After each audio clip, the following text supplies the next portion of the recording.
이름으로 감사하며 간절히 기도 올리옵나이다. 아멘. 할렐루야. 하나님의 놀랍고도 크신 은혜가 여러분 가운데 함께 하실 줄 믿습니다. 이제 곧 저는 이제 여러분과 함께 한 자리에서 앉아서 예배하며 젊은 목사님이 오셔서 이 강단을 지킨다 생각하니 한편 참 기쁘기도 합니다. 그러나 한 10% 정도는 스거프가 아니고 섭섭하다, 서운하다, 아쉽다 이런 게 있습니다. 요것마저도 다 내려놓아야 되는데 사람이 왜 이런지 모르겠네. 그래서 저는 뭘 이해하게 됐냐면 저는 또 사이가 오니까 뭐 그런 거 좀 적겠다는 생각이 드는데 진짜 아무도 모르는 생판 남에게 교회를 물리주는 목사님은 대단하시다. 보통 분은 아니시다. 그런 생각을 해보고 그러니까 교회마다 아들 목사에게 넘겨주는 경우가 많이 있는데 그때는 제가 이해를 못했습니다. 제가 아들에게 아들아 목회해 목사 돼 나는 교수 되는 것보다 목사 되는 걸 원해 이랬더니 그리고 엄마가 열심히 교회 하나 세워서 아들한테 물려줄게 이랬더니 아들이 첫마디가 교회는 물려주는 게 아니에요 어머니 그렇게 말했어요. 그래서 제가 뜨끔했습니다. 그런데 작은 교회지만 사이에게 이제 물려주게 됐습니다. 잘 해야 될 건데 하는 마음 걱정 반 또 저를 좀 뭐라 그럴까 좀 참 기쁜 마음이 또 있어요. 젊은 교회가 되겠다. 젊은이들이 몰려오겠다. 모든 것이 신세대로 돌아가겠다. 이제 그런 마음이 생기고 저는 여러분 자리에 앉아서 함께 예배하는 자가 될 것을 생각하니 꿈만 같기도 하고 세월이 벌써 이렇게 갔나 내 나이가 벌써 이렇게 되었나 빨리빨리 물리주는 것이 옳다. 왜? 정신이 깜빡깜빡합니다. 디모데전서 3장 8절부터 이렇게 1절도 읽었지 않습니까? 그건 제가 또 무슨 생각을 했어요. 뭔 생각하다가 생각하면 딱 틀려요. 영적 이런 조금만 다른 거 잡생각이 떠오르면 다 엉망이 돼버리더라고요. 그래서 오늘도 예배를 잘 드립시다. 예배가 잘 되면 영혼이 잘 되지요. 영혼이 잘 됩니다. 여러분 또 시배를 잘 드리면 물질의 복 받지요. 성경 많이 읽으면 지혜의 사람 되지요. 기도 많이 하면 능력의 사람 영접 받지요. 전도 사람이면 유관 받아 쓰지요. 뭐 주님 종 잘 섬기면 자녀 잘 되잖아. 주의 종 잘 섬기면 자녀가 잘 돼요. 우리 어머니가 시골 교회 다닐 때 주의 종을 좀 잘 섬겼어요. 5일장 있거든. 시골에 5일장 가면 생선 새끼대기 같은 거 엮어가지고 지프로 매달아가지고 양푸이 같은 거 들고 가가 시장을 봐와요. 철리마리 한 4km, 5km를 걸어가요. 장보러 5일에 한 번씩. 우리 장은 안 보고 주의 종 장을 보고 와요. 얼마나 제가 골이 났는지. 우리도 고등어 먹고 싶고 저거 뭐도 먹고 싶고 가면은 뭐 목사님 시장 감빵 사탕까지 뭐. 그때는 뭐 건빵 같은 거 막 팔았어요. 어릴 때 왕사탕, 뭐 이렇게 까베기 이런 거 가지고 맛있는 거 얼마나 맛있습니까? 그때는 간식도 없는데. 그 목사님 아기가 3명이었는데 그 집에 다 내려다 주고 우리는 뭐 호박띠 이런 거 갖고 하고 무슨 얇은 거 뭐 이런 거 찌끄레기 같은 거 갖고 와가지고 우리 먹여주고. 그래서 제가 목사님이 싫었어요. 저 사람 없으면 우리 엄마가 우리 집 다 가져와서 우리 맛있게 먹을 건데 저는 목사가 중간에 끼가지고 교회 우리 집에 오려면 교회 먼저 거쳐서 와야 된다. 거기다 다 내가지고 오는 거야. 그래서 제가 막 그랬더니 너들 잘 때라고 그런다. 너들 잘 때라고. 그래서 우리 6남매가 모두 다 예수 믿고 권사장로 목사 다 되고 하나님 앞에 정말 충성된 종들이 다 됐습니다. 한 사람도 없이 다 모이면 수십 명 다 직분자고 다 주의 종이라. 할렐루야. 힘을 거둡니다. 그래서 주의 종 잘 섬기면 자녀 잘 되고 부모 잘 섬기면 장수하고 형제 우애하면 화목해지고 교회 봉사 잘하면 건강에 복받고 이웃 잘 섬기면 주님의 사랑받고 그 심은 대로 거두고 행한 대로 받는다. 할렐루야. 그래서 금년에 12월까지 얼마나 여러분 많이 심었습니까? 얼마나 좋은 일을 행하였습니까? 나를 돌아봐야 돼요. 나를 돌아보고 내년에는 좀 더 잘해야지. 내년에는 좀 더 잘 심어야지. 모든 일에 감사하고 살아야지. 이런 마음을 가지시기 바라겠습니다. 오늘은 집사의 자질에 대해서 말씀을 나누려고 합니다. 뭐 다 잘 아시지만 오늘은 또 직분자 호명하는 날이고 직분자를 선택하고 또 임명하는 날이기에 이 말씀이 필요한 것 같아서 이 말씀을 준비했습니다. 집사의 자격에 대한 말씀. 자, 여러분 오늘날 교회 안에서 감독이라는 말은 보편적으로 잘 사용하지 않습니다. 감리교에서는 감독이라는 용어를 사용하긴 합니다만은 아주 제한적입니다. 목사님들을 대표하는 목회자를 감독이라 하고 총회장에 해당하는 직책을 감독회장이라 그렇게 합니다.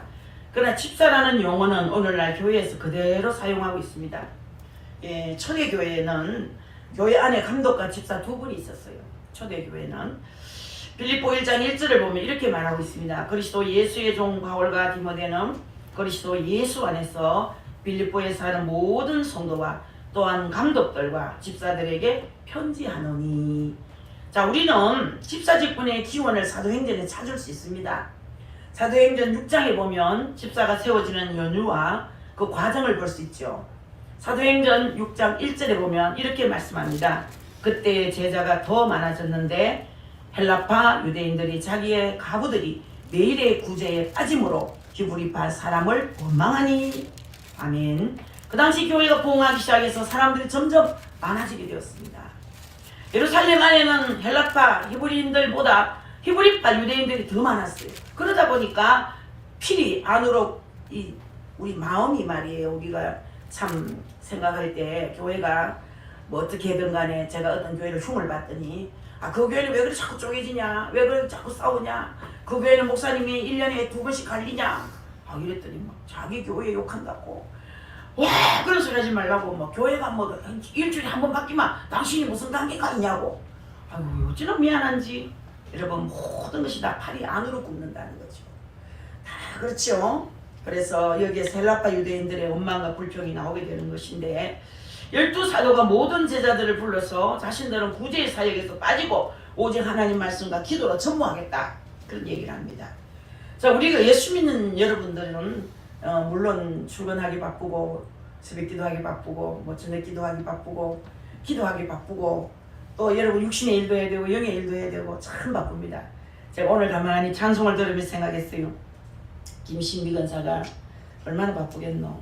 찬양 준비하느라고 바쁘고 기도문 하나하나 써서 다 저 정확하게 기도하려니까 얼마나 신경이 쓰일 거고 찬송도 또 자기 말로는 박치라고 그러는데 박자를 잘못 맞춰서 박자간 맞춤이라고 얼마나 애를 썼겠으며 또 요즘은 또 보험회사 다니라고 아침 일찍이 머리 부가시 넣고 화장품 바르고 옷 갈아입고 뚱뚱하기가 띠뚝띠뚝 얼마나 쫓아다니겠는가. 또 저녁에 기도하러 오잖아요. 8시 되면 기도할 거지. 또 뭐 하늘 방주 또 옷 주문하면 갖다 줘야 되지. 몸이 10개에서도 부족하겠다. 그래도 실수 없이 저렇게 찬양을 잘 인도하는구나. 힘쓰는구나. 애쓰는구나. 자, 이렇게 우리 성도들은 바쁘다는 얘기예요. 틈이 없습니다. 잠잘 틈이 없어요. 놀 틈이 없고 남들이 뭐 먹으러 가지고 마시러 가자 해도 그런 틈이 없습니다. 왜? 하늘나라에 올라갈 준비를 하게 되는 거예요. 아멘. 자, 여러분들 그래서 물론 사도행전 6장에서 집사라는 말은 나오질 않습니다. 사도행전 6장 3절부터 6절의 말씀을 제가 한번 읽어볼게요. 형제들아 너희 가운데서 성령과 지혜가 충만하여 칭찬받는 사람 7을 택하라.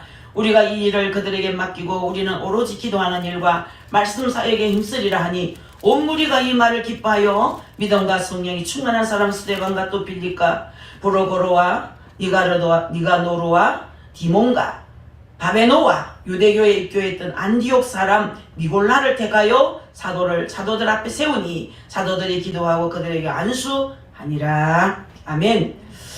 그들의 사역이 성경적으로 볼 때 이 사람들이 집사라는 것을 누구도 의심하지 않습니다. 이 집사의 직분은 교회의 영적 지도자들이 다른 일로 걱정하지 않고 오직 기도와 말씀에 전념할 수 있도록 섬기는 일을 하는 거예요. 그 섬김이란 뭐냐? 봉사의 사역을 비롯해서 교회의 영적인 지도자들을 섬기고 성도를 섬기는 일을 하는 사람들이라는 것을 알아야 하는 거예요. 아멘. 초대교회 그 당시에 처음 집사의 직분을 세울 때는 구제하는 일을 사도들 대신 마땅하는 사람들로 세움을 받았하지만은 구제만 하진 않습니다. 우리 성경 읽을 때는 금방 구제만 하는 사람처럼 보이지만 그렇지 않습니다, 여러분. 영적 지도자들을 섬길 뿐 아니라 봉사 그리고 전도도 하는 거예요. 영적 사람을 섬기는 것, 전도하는 것, 봉사하는 것 그것도 다 했다는 얘기예요. 구제만 한 것이 아니라는 거예요. 스데반의 전도, 빌립의 전도 등등 우리는 집사의 직분자들이 열심히 전도하는 모습도 사도행전에서도 볼 수 있습니다. 그 때문에 집사는 감독과 같이 다른 사람들에게 믿음의 본이 되는 사람이어야 한다는 겁니다. 아멘. 오늘 말씀은 바로 이 집사의 자질에 대해서 말씀해 주고 있습니다. 첫 번째는 단정해야 된다죠. 집사의 첫 번째 자질은 단정해야 합니다. 단정이라는 말은 무슨 외형적으로 옷차림이나 몸가짐이 단정하다는 의미만이 아닙니다. 여러분들 물론 교회에서 본이 되는 사람은 모든 면에서 본이 되어야 됩니다. 하기야 그렇게 해야 되지만 옷을 입는 것도 주의를 해야 됩니다. 여러분 여러분 직분자들은 옷 입는 것도 주의해야 되는 거예요. 여러분 아시다시피 요즘은 워낙 다양한 패션의 시대라서 어떤 옷이 표준이 되는 것인지는 알 수 없을 정도입니다. 정장보다는 아주 편리한 캐주얼을 선호하는 시대이기도 합니다. 그러나 중요한 것은 다른 사람들의 눈에 거슬리는 옷을 입지 않아야 된다는 겁니다. 아유, 저 옷이 왜 저래. 저작년인가 한 번은 어떤 중학생이 왔는데 속옷 한 개는 달라고 입고 왔죠. 야, 그런 애가 봤어요, 제가. 그래서 그게 패션이라고 그러더라. 배꼽 다 내놓고 여기만 가려놓고 끈 하나 달아놓고 그런 애가 와서 제가 막 눈을 어디에다 뜰 줄 몰랐어요. 근데 왜 그래 입나? 엄마가 괜찮다 그랬다는 거야. 너그만 뭐 하시나 관계. 밤에 술 팔아요 그러더라고요. 그래서 어머니가 저러니까 자식도 그만 그렇구나. 아이고 큰일이네. 그런 생각을 했는데 그렇습니다. 우리 특별히 직분자들은 눈에 거슬리는 옷을 입지 않아야 됩니다. 특별히 여성들은 짧은 옷을 입어서 속살을 많이 드러내는 그런 옷을 삼가야 합니다. 지나치게 화려한 것도 삼가야 합니다. 본이 되어야 하기 때문이에요. 그러나 더 중요한 것은 속사람이 단정한 것입니다. 할렐루야. 예수 그리스도 안에서 삶의 중심이 잡혀 있어서 사람들이 볼 때 그리스도인으로서 참 단정하고 괜찮은 사람이다 라는 것을 느낄 수 있어야 된다. 아멘. 일구이연하지 않아야 됩니다. 두 번째는 한 입으로 두 말을 해서는 안 된다 이 말이에요. 이것은 집사에게 요구되는 독특한 자격입니다. 왜 이런 집사에게 이것을 요구했을까요? 초대교회 그 당시 집사가 한 독특한 역할 때문이라고 할 수 있는 거예요. 독특한 역할 때문에 이렇게 말할 수 있는 겁니다. 왜 여러분들 초대교회 그 당시 집사가 왜 이렇게 지킬 것이 많아야 되나? 왜 그런가 하면 그 집사들은 교인들을 돌아봐야 되기 때문이었어요. 교인들을 돌아봐야겠습니다. 이 일을 하다 보니 자연스레 성도들의 집을 또 방문하게 됩니다. 여러분들 곧 신방인 셈이죠. 그러니까 신방을 하게 되면 이 집 저 집에서 여러 가지 이야기를 듣게 됩니다. 그런데 그 이야기를 들은 사람은 그 이야기를 또 다른 사람에게 할 것이 있고 해서는 안 될 것이 있는데 이 집사는 이것을 분별할 줄 알아야 된다 이 말이에요. 저도 한 번씩 이 전화 신방을 해봅니다. 해보면 어떻게 누가 신방을 전화를 했는지 뭐 이상한 얘기를 하는 경우가 있어요. 그래 제가 누가 전화를 그렇게 했습니까? 묻지는 못하지요. 말 조심을 해야 됩니다. 그래서 굉장히 중요한 얘기. 차라리 저는 전화를 안 했으면 좋겠다 이분이. 이분들은 전화로 신방 안 했으면 좋겠다. 득스럽지 못하구나. 그런 생각을 할 때가 간간히 있습니다. 왜 그런가 하면 이 사람 저 사람이 들은 얘기를 하지 말아야 할 얘기를 하는 거예요. 많은 사람을 만나 이야기를 듣게 되고 또 스스로도 말이 많고 신중하지 못한 사람이면 말을 옮기는 과정에 실수를 할 수 있다는 겁니다. 이 실수는 단지 실수로 끝나는 것이 아니고 상대방에게 상처를 주고 더 나아가서 교회 안에 분란을 일으키는 요인이 되는 것입니다. 그 때문에 집사는 일구이연하는 사람이어서는 안 된다는 겁니다. 자, 여러분은 어떻습니까? 여러분이 하는 말이 사람을 기쁘게 하고 사람을 행복하게 하며 하나님께 영광을 돌리는 말입니까? 아니면 아픔과 고통을 가져다주고 하나님의 영광을 가리는 말입니까? 이것을 우리는 잘 분별해야 됩니다. 이 말을 해서 상대가 어떻게 생각할 것인가? 이 말을 해서 덕이 될 것인가? 손해가 될 것인가? 불이익을 끼칠 것인가를 생각해야 된다는 거죠. 세 번째는 술에 임박히지 않아야 됩니다. 이것은 감독의 자질에서 봤습니다. 지난주에서 말씀했죠. 술에 임박히지 않아. 굉장히 중요한 얘기입니다.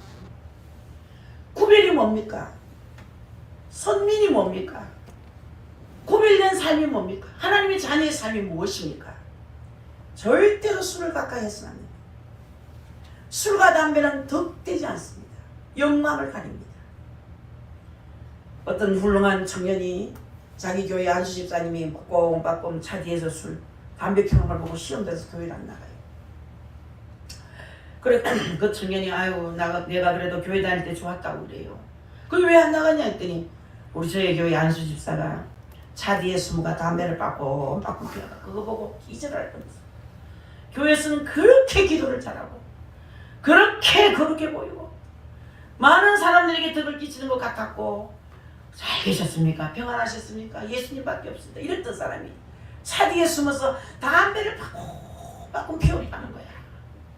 그걸 보고 기절을 했다. 그래서 시험이 들어가서 교회를 안 가요. 사람을 실족시킨 거죠. 여러분 집사의 자질에도 역시 술 문제는 언급되고 있습니다.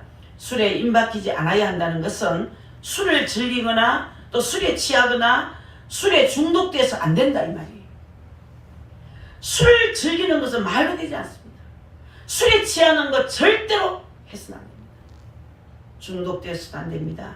어떤 분은 술에 임박히지 않아야 된다고 했지 술을 마시지 말라 하지는 않았지 않느냐고 그런 얘기를 합니다.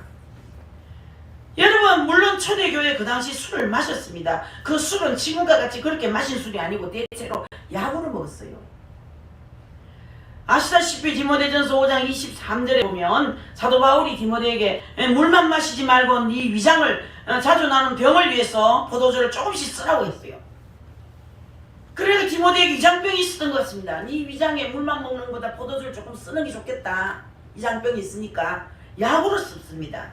여러분들 대신 포도주가 위장병을 완화시키는 역할을 했던 거예요. 디모데는 목회자입니다. 목회자로서 그는 술을 마셔서는 안 되었습니다. 따라서 위장병이 있음에도 불구하고 그는 포도주를 마시지 않으려고 했다는 거예요. 바울이 약으로 쓰는 건 괜찮다. 물 좀 조금 덜 먹고 포도주를 조금 쓰는 게 어떻겠냐. 그렇게 얘기를 해도 디모데는 약이라도 쓰지 않았다는 거예요. 이에 사도 바울은 디모데에게 치료를 위하여 포도주를 조금 쓰라고 검열하고 있지만 그러나 포도주를 마시려 않으려고 했습니다. 술은 사람으로 하여금 자제력을 잃게 합니다. 술을 즐겨 먹던 사람은 늘 끌 때 추하게 났습니다. 얼굴에 검버섯 더러운 것이 올라오고 한 박자 넣습니다. 벌써 마비가 좀 돼가지고 중추신경이 마비돼가지고 술을 즐기는 사람은요 자제력을 잃게 하고 이런 말 있지 않습니까? 사람이 술을 마시다가 술을 마시고 술이 사람을 마신다는 거예요. 처음에는 사람이 술을 마셨죠. 나중에 술이 술을 마신다는 거예요. 여러분들 나중엔 또 술이 사람을 마신다는 거죠. 여러분 술을 입에 대기 시작하면 끝내 술이 사람을 마십니다. 술 취한 사람 모습 보세요. 술한테 완전히 젖잖아요. 술이 사람을 삼켰습니다. 술로 인해 사람들이 얼마나 자제력이 떨어지고 그로 인해서 사람이 얼마나 추하게 되는지를 말해주는 것이라 할 수 있습니다. 술은 분쟁을 일으킵니다. 대한민국 사람들은 술을 왜 먹냐 물으면 싸우려고 먹는데 싸우려고 19세에 가서 두드리 깨고 마누라 두드리 패고 하려고 술 먹는데요. 대한민국 술 때문에 망합니다. 저는 죽어서 의식이 없을 때 한국에서 이민 간 사람 술집 한 사람 다 망했다. 한국에서 잘 살라고 미국으로 이민 갔는데 술 장사했던 사람 다 망했대. 그래서 다 자살하고 그건 뭐 형편없이 돼.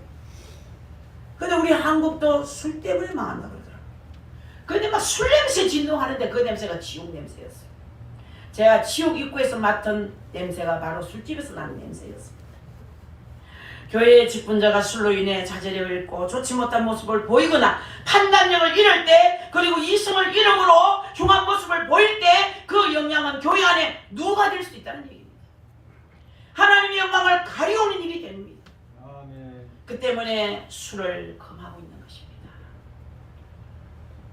자, 얼마 전에 우리 박동진 씨가 술병을 가지고 교회에 왔어요. 제가 그때는 심장이 떨렸어. 내가 속으로 기도했습니다. 예배 시간만이라도 잘 끝내도록 해달라. 결국은 술병을 땅에다 탁탁 놓는 소리 들리고 술을 마시는 소리, 술 냄새가 진동한 그때 여러분들은 알고 계신 분도 계시지만 근처에 자주하고 있는 사람들 얼마나 예배가 안 됐겠습니까? 그래서 우리 여운영 형제님께서 고소했죠. 경찰을 불렀습니다. 경찰을 부르니까 겁내더라고요. 어떤 사람 말도 안 들어요. 그분은 정가 몇 번인지 몰라요. 5범인가 10범인가. 그런 전가자입니다. 그래서 다른 건 무서워 안 해요. 경찰을 무서워해요. 왜? 또 감옥 갈까봐. 술만 먹으면 그것도 겁 안 납니다. 여러분 교회 안에서 그런 일이 있는 불행입니다. 그분은 우리 교인이 아니지만 어쨌든 우리 교회를 좋아해서 밥을 주니까 자꾸 왔었어요. 자 와서 밥도 주고 돈도 주고 하니까 자꾸 오게 됐었어요. 막 주암장도 여러 번 찾아봤었어요. 얼마나 상냥한 사람 같아요. 술만 입에 들어가면 개가 되는 거예요. 사람이 아니라. 그리고 여러분 불의한 것을 탐하지 않아야 됩니다. 사람이 가장 시험에 들기 쉬운 일이 하나는 돈이에요. 돈. 리처드 포스터는 우리 기독교인들이 돈, 이성, 명예 이 세 가지 주의해야 된다 그런 말 했죠. 그만큼 우리 영혼을 파괴시키는 힘이 돈에 있고 명예에 있고 이성에 있는 거예요. 여러분 성적인 것이에요. 주의종이 조심할 것은 세 가지를 말하죠. 신학교에 가면 그 세 가지 가르칩니다. 여러분들 목회자들이 명예, 성적인 것, 여러분 많은 돈이고 조심해야 됩니다. 이거 내려놓으면 성공하는 거예요. 그만큼 우리 영혼을 파괴시키는 힘이 바로 여기 있다는 겁니다. 교회의 집사는 깨끗하지 못한 이익에 눈을 돌려서는 안 됩니다. 초대교회 그 당시 집사들은 교회의 재정을 맡아 일을 했습니다. 그 대표적인 것이 구제사역 아닙니까? 구제. 초대교회 그 당시에 대표적인 구제사역으로 쿠파와 탐비라는 것이 있었어요. 쿠파는 바구니라는 말이에요. 일주일에 한두 번 정도 바구니에 음식을 담아 가난한 사람들에게 나누어졌어요. 그것이 쿠파입니다. 그리고 탐이는 아주 긴급한 상황이 벌어졌을 때 교인들에게 음식이나 물질을 기증받아 돕는 일을 말하는 거예요. 이 일을 처음에는 사도들이 함께 하다가 문제가 생기면서 집사를 세워야 했었어요. 그 후로 이제 집사들은 이 일을 자연스럽게 맡아 해왔습니다. 여러분 이런 사역을 하다 보니 자연스럽게 물질이나 음식이 오고 가고 하는 이 과정에 유혹이나 시험이 드는 일이 자주 일어났어요. 그래서 진실하지 못한 사람일 경우 남을 구제하는 것을 자기가 사사로이 취했다는 얘기예요. 우리나라도 그런 일 많잖아요. 저도 이제 월드비전 무슨 국경 없는 이사회 덤덤덤덤 해가지고 매달 몇십몇만 원씩 매달 몇 년 전부터 지금 빠져나갑니다. 그 구제지요. 여러분들 그런 너 주면서 어떨 때는 그렇게 생각해. 이거 옳게 쓰나. 내가 지금 7, 8년 동안 그래도 십몇만 원씩 이렇게 구제하고 있는데 애들한테 월드비전 무슨 비전 이런 놈만에 무슨 파란 우산 무슨 우산 다 배요. 좀 어렵다면 보내고 싶지. 큰 돈 아니니까 3만 원, 2만 원. 많아봐야 3만 원. 한 구자에. 어떨 때는 그런 생각이 들어요. 이거 옳게 들어가나? 애들 먹이고 있나? 이런 생각이 들 때 있거든요. 그때 그 당시에도 진실하지 못한 사람 경우에는 이 구제를 사사로이 자기가 쓰는 경우가 있었다는 겁니다. 이러할 때 또한 교회 안에 시험이 왔습니다. 오늘날 교회도 마찬가지입니다. 교회의 재정을 혹 개인적인 욕심으로 사용하게 되면 문제가 되는 겁니다. 우리 교회도 이제 교회 재정을 내년부터 다 이제 보고를 해야 됩니다. 이제 노예 가입을 다 하려면은. 그러면 저는 이제 사역을 하기가 어려워지는 거예요. 노예에서 간섭을 하기 때문에. 그래서 그동안 우리 노예 하다가 탈퇴했지요. 간섭해서. 강단 위에도 올라가지 말고 밑에 내려오느라. 목사 할 수가 없다. 언사 집회는 하지 말아라. 뭐도 하지 말아라. 어떤 기도회도 조직적으로 하라. 굉장히 간섭이 심합니다. 그래서 이제 우리도 경북노에서 탈퇴하고 재정을 이제 처음에는 사람들이 재정을 안 보려는 거야. 교회가 그렇게 죽자가 나니까. 지금도 재정을 좀 제발 좀 어디 장모님들 세고 계시니까 내가 이제 마이너스 처음부터 계속 마이너스가 된다는 거야. 그 나도 이 재정에 대해서 잘 몰라요. 전 여러분 헌금 봉투 가고 헌금 기도하고 그러면 끝이 나요. 그래서 이제 간간히 묻죠. 오늘 헌금이 얼마나 됩니까? 어떻게 됩니까? 이제는 재정을 물리주시오. 어떡합니까?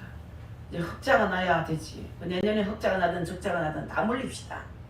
이제 그렇게 하는 게 편하다. 제가 그런 얘기도 자주 하는데 교회가 빚이 많은 거야 보니. 그래서 이제 이자가 올라가니까 아주 더 어려워지는 거야. 그래서 이제 구제도 좀 끊고 선교도 좀 끊고 우리 야무지게 좀 살아보자 하는데 저는 하나님이 약속한 게 있는 거예요. 저는 여러분 주일 헌금 재정을 쓰질 않습니다. 우리 교회 집안에 쓰질 않아요. 저는 은사 집회에서 헌금 들어온 가지고 우리 먹고 사는 거. 교회를 가지고 들어오는 건 가지고 무조건 이제 구제 선교로 신학생도 없는 일로 헌금을 쓰는데 요즘 와서는 남편이 걱정이 많아요. 이정희 집사가. 저 박 집사가 박 목사가 오면은 헌금을 좀 많이 할 수 있도록 좀 성도들을 좀 많이 전도가 돼야 된다. 한 150명이 정도 성도가 모여야만 이 교회 운영이 제대로 돌아가고 그래도 건축도 할 수 있고 교회가 또 한 번씩 수리도 해야 되고 하는데 좀 걱정이 많다는 얘기를 해요. 저희 교회는 뭐 큰 헌금을 하는 분이 없습니다. 어떤 교회는 한 달에 1억씩 하는 장로님이 많습니다. 저는 목사님을 많이 알고 있지만 그 목사님들 자랑을 많이 합니다. 아이고 그 세성한교회 지금 어때요? 교회가 어때요? 이렇게 물어보면 우리 교회는 재밌습니다. 풍성합니다. 잘 돌아갑니다. 늘 그렇게 얘기하죠. 그 장로님 3분 계시는데 헌금 좀 하십니까? 이러면서. 예, 장로님들이 헌금을 하시지요. 당연히. 우리 교회는 헌금이 한 장로님은 1억씩 합니다. 한 장로님은 3천만 원 합니다. 장로님 6분이 헌금이 거기서 몇 억씩 나옵니다. 이러면 막 눈이 식덕 뒤집어져도 아버지요 우리도 그런 장로 좀 보내주십시오. 아니면 기존 장로님이 그렇게 되게 해주십시오. 장로님들은 재정을 신경을 많이 씁니다. 저희 각 가문에도 장로가 많이 있습니다. 성주에 있는 동생댁 장로는 목사가 바뀔 때마다 자동차를 선물합니다. 이번에 또 목사 바뀌가 자동차 또 샀대요. 가신 목사님도 자동차 사서 가지고 몰고 갔어요. 그래서 장로가 인기가 좋습니다. 이번에 은퇴했는데 은퇴하니까 그 기록이 다 돼가지고 목사님 보고하시더라고요. 장로님들을 하나님께서 복을 주십니다. 예수만 잘 믿으면요 쓸데없는 돈이 안 빠져나갑니다. 지출을 막아줘요. 믿습니까? 병이 안 듭니다. 손해보는 일에서 강도 안 만납니다. 사기 안 당합니다. 그런 일을 막아주시거든요. 예, 여러분 이 무슨 얘기하다가 이런 얘기가 나왔습니까? 돈에 대해서 얘기를 했죠. 그렇습니다. 이제 뭐 여러분 구제하는 것 사설이 정말 잘해야 되겠고 재정 이야기를 했죠. 교회 재정을 개인적으로 욕심으로 사용하면 반드시 문제가 생깁니다. 하나님께서 그 교회에 문을 닫게 합니다. 얼마나 조심스러운 것인지 모릅니다. 저는 하루는 그렇습니다. 성도 한 사람이 가난한데 헌금을 했어요. 제가 헌금을 돌려줬거든요. 이렇게 하면 안 된다고. 지금도 제가 그래요. 성도가 어려운데 치료하러 올 때마다 돈을 3만 원씩 헌금을 하는 거예요. 그래서 제가 그랬어요. 이제는 10,000원씩만 하세요. 중환병을 가지고 가요. 안 해도 괜찮습니다. 우리 교회는 돈 드는 교회가 아닙니다. 또 어떤 분이요. 중환병을 가지고 와서 키워왔는데 8만 원 헌금을 몇 주간 해요. 그래서 제가 얘기를 했어요. 헌금거리 많이 할 거 없습니다. 그러지 마세요. 어려운데 그러지 마세요. 알고 보니 어렵다 안 하는데 어려운 척 했더라고. 알고 보니 부자던데. 아유 하고 놔둘걸. 괜히 쫓았네. 여러분 하나님이 아시죠. 하나님이 아시죠. 왜? 주인이 하나님이기 때문에. 돈 주인이 하나님이십니다. 반드시 하나님은 간섭하시고 그 모습을 다 지켜보고 계시는 거예요. 그 때문에 집사의 직분을 가진 사람은 봉사의 과정에서 사사로운 욕심이 들어가서는 안 된다고 말씀하고 있는 것입니다. 그리고 5번째는 깨끗한 양심의 믿음의 비밀을 가져야 합니다. 우리의 양심은 믿음이 자라는 곳입니다. 만약에 양심이 깨끗하지 못하면 그 사람은 절대 믿음이 자라지 않습니다. 왜냐하면 양심이 깨끗이 못한 사람은 진정으로 회개하지 않기 때문이에요. 양심이 깨끗한 사람이 진실로 회개합니다, 여러분. 양심이 깨끗이 못한 사람은 절대로 회개하지 않습니다. 우리의 믿음이 자라고 우리가 더 큰 사람이 되는 과정에 꼭 필요한 것은 우리의 진정성입니다. 진정성, 진실성. 그래서 우리가 구원받기 위해서 먼저 회개할 필요가 있습니다. 그리고 우리가 성령이 충만한 가운데 살아가기 위해서 이 회개가 필수입니다, 여러분. 회개치 않으면 하나님 만날 수 없습니다. 회개치 않으면 천국 갈 수 없습니다. 회개치 않으면 여러분 변화될 수 없습니다. 아멘. 무엇보다도 회개의 영을 부어달라고 기도하세요. 아멘. 회개해야 됩니다. 깨끗한 양심의 사람만이 회개하는 거예요. 깨끗한 양심의 사람이 무슨 회개할 것이 있느냐고요? 우리는 원치 않게 죄를 지게 됩니다. 내가 오늘 아침에도 세수하고 이렇게 화장하고 왔지만 먼지 탑니다. 먼지 탑니다. 때가 묻습니다, 여러분. 나도 모르게 아주 완약하게 될 수가 있다 이 말이에요. 그 때문에 씻는 거예요. 이것을 깨끗한 양심의 사람만이 할 수 있는 거예요. 이 사람의 믿음이 자라고 더 주님을 의지하게 되고 그분의 뜻 가운데 살려고 애를 쓰는 것입니다. 그 가운데 더 큰 하나님의 은혜를 얻게 되는 거예요. 그래서 깨끗한 양심의 믿음의 비밀에 대해서 말씀하고 있는 겁니다. 그리고 여섯 번째 뭐냐? 시험하여 본 후에 책망할 것이 없어야 된다는 거예요. 한 사람을 세우는 과정에는 무턱대고 세우는 것이 아니에요. 시험해보는 과정이 필요합니다. 예배생활 어떻게 하나, 기도생활, 말씀생활, 봉사생활, 가정생활 다양한 면에서 진정성을 가지고 있는지를 살펴야 된다는 거예요. 사람이 열정만 가지고 해서는 안 됩니다, 여러분. 간혹 그 사람이 열정을 보고 직분자로 세우는 경우 있습니다. 열정은 언제든지 식을 수 있습니다, 여러분. 못 믿습니다, 그거는. 믿습니까, 여러분? 환경의 변화나 심적인 변화나 혹은 유혹이나 시험으로 인해 넘어지는 경우 그 열정은 다 식고 언제 그리 뜨냐는 식으로 여러분들 인간적으로 변하는 사람이 많이 있습니다. 열정만 가지고 직분을 가질 수가 없다는 얘기. 중요한 것은 그 사람의 됨됨입니다. 됨됨이. 그 인격과 믿음의 분량 그리고 그 열정이 있어야 됩니다. 이러한 모든 면에서 책망 곧 결정적인 험이 없을 때 그 사람을 세우라. 그런 말씀이에요. 여러분 받은 직분이 얼마나 귀한지, 집사의 직분이 얼마나 귀한지, 집사의 직분 헌신짝 끝은 여기는 사람이 있어요. 권사의 직분 헌신짝처럼. 그 고귀한 직분, 대통령보다 더 귀한 직분. 여러분들 대통령도 목사님 앞에 엎드려서 안수받고 기도받아요. 하나님 앞이기 때문에 그 고귀한 직분을 헌신짝처럼 여기는 분이 있어요. 그래서는 안 됩니다.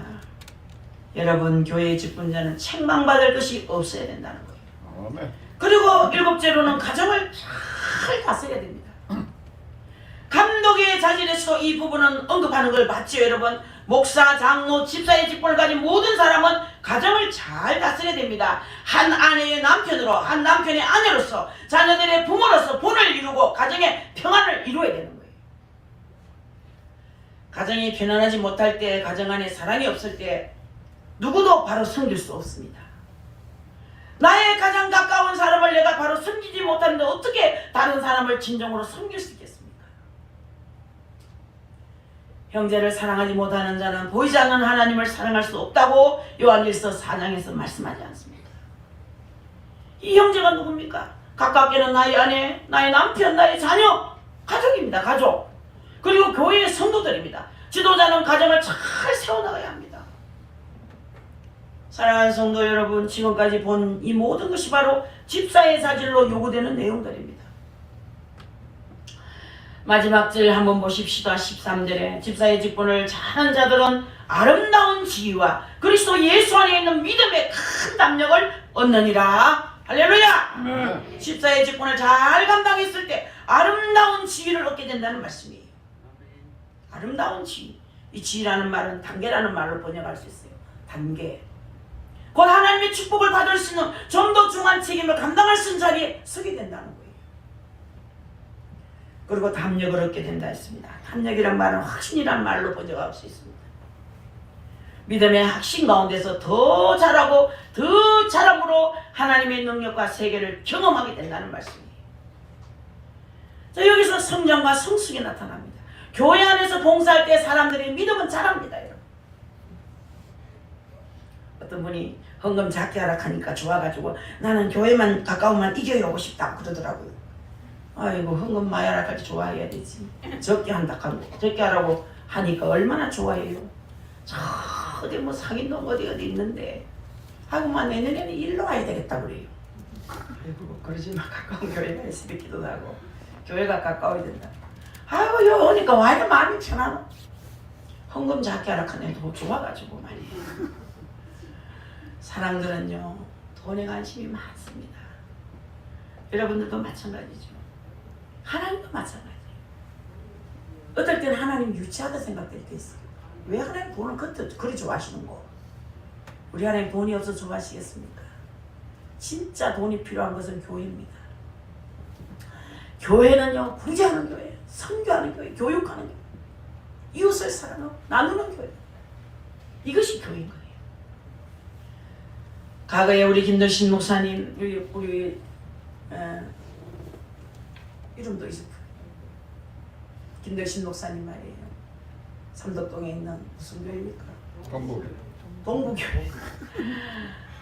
동부교회 목사님은 얼마나 인재를 많이 키웠는지 몰라요. 똑똑한 사람 다 유학 보냈어요. 영국으로 미국으로.